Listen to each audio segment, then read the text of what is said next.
بلوچستان کے درہ بولان سے گزرنے والی جعفر ایکسپریس پر دہشت گردوں کا بزدلانہ حملہ، ڈی ایس ریلوے کی انجن ڈرائیور سمیت 10 مسافروں کی موت کی تصدیق۔ 80 یرغمال مسافروں کو سیکیورٹی فورسز نے دہشت گردوں سے رہا کروا لیا۔ مظفر پنیر ریلوے اسٹیشن پہنچ گئے۔ 13 دہشت گرد جہنم واصل، متعدد زخمی ہیں۔ فورسز کے آپریشن کے باعث دہشت گرد چھوٹی ٹولیوں میں تقسیم، شدید فائرنگ کا سلسلہ جاری۔ وزارت بحری امور میں اراضی کے گھپلے کے بعد چلتے جہاز فروخت کرنے کا scandal, Pakistan national shipping corporation کی جانب سے 2 آپریشنل بحری جہاز فروخت کر دیے۔ جہاز لاہور کیپ 1 کیٹیگری کا عراقی بندرگاہ پر اور جہاز کوئٹہ پاکستانی ریفائنریز کے طویل مدتی ٹھیکے پر یومیہ $40,000 کما رہے تھے۔ PNSC کے مطابق دونوں جہازوں کی فروخت کا عمل جاری ہے۔ فروخت کا فیصلہ بورڈ کی منظوری سے ہوا۔ جہاز فائدہ مند نہیں تھے۔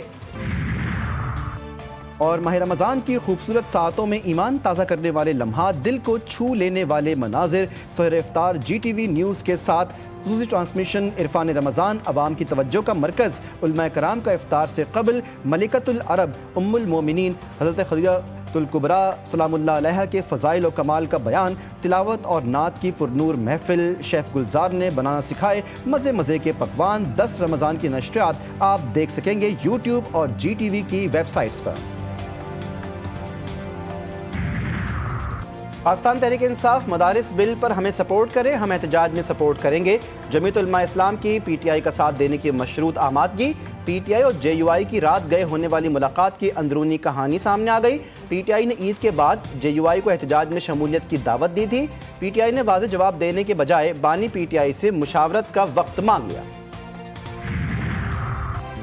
صہیونی فوج کے غزہ اور مغربی کنارے میں وحشیانہ حملے، 2 خواتین سمیت 10 فلسطینی شہید، کئی زخمی۔ اسرائیلی ڈرون نے رفح اور جنین میں ہجوم کو نشانہ بنایا۔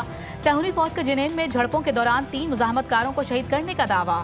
امداد کی بندش سے غزہ میں قحط سر اٹھانے لگا۔ 20 لاکھ فلسطینیوں کی بقا کو خطرہ۔ عالمی اداروں کا اسرائیل پر فوری امداد کی بحالی پر زور۔ یوکرین کا روسی دارالحکومت ماسکو پر بڑا ڈرون حملہ، درجنوں عمارتوں کو نقصان پہنچا۔ ریلوے اسٹیشن بھی متاثر، ٹرینیں معطل، املاک اور گاڑیوں میں آگ بھڑک اٹھی۔ بجلی تنصیبات کو نقصان پہنچنے سے کئی علاقوں میں بجلی کی سپلائی منقطع ہو گئی۔ حملے میں 3 افراد ہلاک، کئی زخمی۔ یوکرین کا 337 ڈرون بھیجنے کا دعویٰ۔ یوکرین روس جنگ روکنے کے لیے سعودی عرب میں مذاکرات، یوکرینی صدر زیلنسکی نے بات چیت کو مثبت قرار دے دیا۔ سعودی عرب نے توقع ظاہر کی ہے کہ بین الاقوامی قانون اور اقوام متحدہ کے چارٹر کے مطابق بحران کو ختم کرنے کی کوششیں کامیاب ہوں گی۔ یوکرین کی جانب سے والی انسانی اور ترقیاتی امداد کے لیے سعودیہ سے اظہار تشکر۔ امن کا راستہ تلاش کرنے کے لیے یوکرینی اور امریکی حکام کی بھی جدہ میں ملاقات۔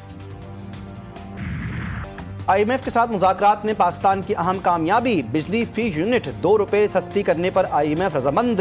حتمی فیصلہ آئندہ ماہ ہوگا۔ ڈیسکوز کی نجکاری کا مکمل پلان دینا ہوگا۔ IMF کا ڈیسکوز کی کارکردگی پر عدم اطمینان کا اظہار۔ بجلی کی تقسیم کار کمپنیوں کے نقصانات پر تشویش، حکومت نے 3 ڈیسکوز کی نجکاری کا پلان IMF کو پیش کر دیا۔ زرعی آمدن پر انکم ٹیکس کی شرح کو کارپوریٹ سیکٹر کے برابر کر دیا گیا۔ زرعی شعبے پر سالانہ 6 لاکھ روپے آمدن تک کوئی ٹیکس لاگو نہیں ہوگا۔ سپر ٹیکس خاص مقصد کے لیے تھا، ایک مرتبہ لاگو ہونے کے بعد قیامت تک چلے گا۔ سپریم کورٹ میں سپر ٹیکس کیس کی سماعت کے دوران جسٹس محمد علی مظہر کے ریمارکس۔ وکیل نے موقف اپنایا کہ سپر لیوی ٹیکس 2015 میں لاگو کیا گیا، مقصد آپریشن ضرب اثر متاثرہ علاقوں کی بحالی تھا۔ جسٹس جمال خان مندوخیل نے سوال کیا کہ کوئی حساب ہے کہ سپر ٹیکس میں کتنی رقم اکٹھی ہوئی؟ وکیل نے کہا کہ وزیر خزانہ کی کسی تقریر میں سپر ٹیکس کی ریکوری اور خرچ کا نہیں بتایا گیا۔ منفی پروپیگنڈے میں ملوث PTI کے 25 افراد کی طلبی کا معاملہ، سیکرٹری جنرل PTI سلمان اکرم راجہ GIT کے سامنے پیش۔ PTI رہنما رؤوف حسن، کمل شوذب، شاہ فرمان اور اسد قیصر بھی پیش۔ IG اسلام آباد GIT کی سربراہی کر رہے ہیں۔ کراچی کی ATC میں مصطفیٰ عامر قتل کیس کی سماعت کیا رپورٹ لے کر آئے ہیں؟ عدالت کا تفتیشی آفیسر سے استفسار۔ ہم نے آلہ قتل اور DVR برآمد کیا ہے، ہمیں مزید 17 مارچ تک جسمانی ریمانڈ دیا جائے۔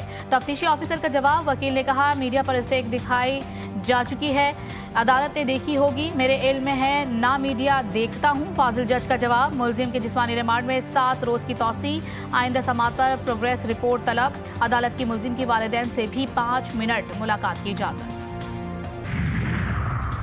کراچی میں ہیوی ٹریفک نے ایک اور شہری کی جان لے لی۔ پورٹ قاسم کے قریب ٹرک کی ٹکر سے موٹر سائیکل سوار جاں بحق۔ ریسکیو حکام کے مطابق متوفی کی شناخت شکیل کے نام سے ہوئی۔